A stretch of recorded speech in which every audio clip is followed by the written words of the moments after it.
Assalamualaikum warahmatullahi wabarakatuh. Perkenalkan, nama saya Bintang Akbar Kelinja 5 PBBA dengan NIREM 0301220519. Mohon izin menjelaskan tentang model evaluasi CHIP dalam penyuluhan pembukaan berimbang di Sragen, Jawa Tengah.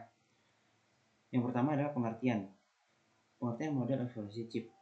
CHIP adalah singkatan dari konteks input, proses, dan produk. Model evaluasi ini sendiri dikembangkan oleh Dana Staffelbeam sebagai pendekatan sistematis dalam evaluasi program. Model ini digunakan untuk menilai efektivitas suatu program berdasarkan berbagai aspek.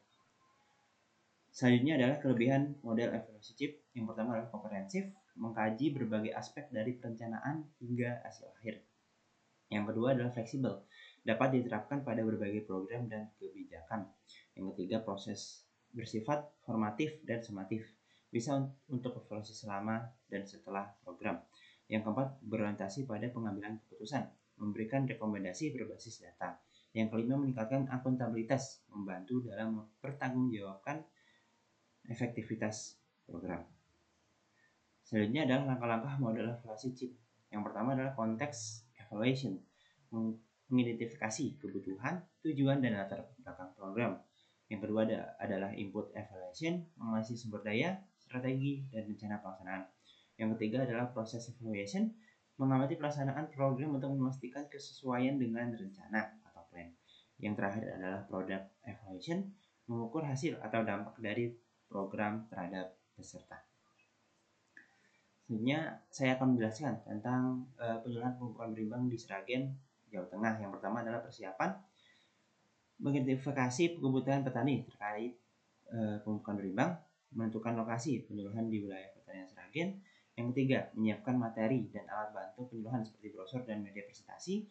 Yang keempat adalah melakukan koordinasi dengan penyuluh pertanian setempat dan kelompok tani setempat. Selanjutnya adalah pelaksanaan dari penyuluhan ini sendiri. Penyuluhannya ini dilaksanakan di Sragen dengan peserta petani setempat. Yang kedua adalah metode yang digunakan mencakup presentasi, diskusi, dan demonstrasi pemupukan. Yang ketiga adalah narasumber, terdiri dari penyuluhan pertanian dan pakar pemupukan berimbang. Yang keempat adalah penyuluhan meliputi penjelasan tentang jenis pupuk, dosis yang tepat, dan waktu aplikasinya. Yang selanjutnya adalah hasil dari penyuluhan ini sendiri. Yang pertama adalah petani menunjukkan peningkatan pemahaman mengenai pemupukan berimbang. Yang kedua adalah sebagian besar petani sebelumnya menggunakan pupuk secara berlebihan atau kurang optimal. Yang ketiga, setelah penyuluhan, banyak petani mulai menerapkan prinsip pemupukan berimbang. Dan terakhir adalah peningkatan efisiensi penggunaan pupuk yang dapat mengurangi biaya produksi. Selanjutnya adalah analisis CHIP atau CIPP dari studi kasus penyuluhan pemupukan berimbang di Sragen ini. Yang pertama adalah konteks penyuluhan dilakukan karena banyak petani belum menerapkan pemupukan berimbang. Yang kedua adalah input, ketersediaan sumber daya seperti tenaga penyuluh, materi edukasi, dan lokasi. Yang ketiga adalah proses penyuluhan berjalan sesuai rencana dengan interaksi aktif antara penyuluh dan petani. Yang terakhir adalah produk, hasil menunjukkan peningkatan pemahaman dan penerapan pemupukan yang lebih efisien.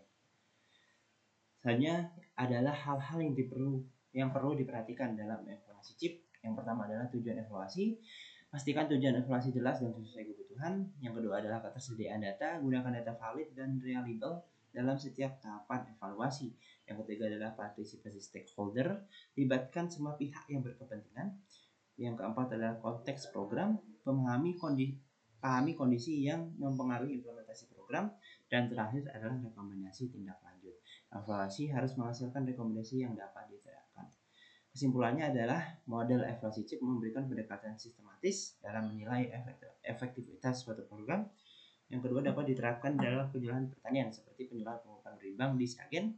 Yang ketiga adalah evaluasi dilakukan dalam 4 tahap utama, yaitu adalah konteks, input, proses, dan produk. Dan terakhir adalah produk. Faktor penting seperti tujuan evaluasi, data stakeholder, dan rekomendasi harus diperhatikan secara bersama.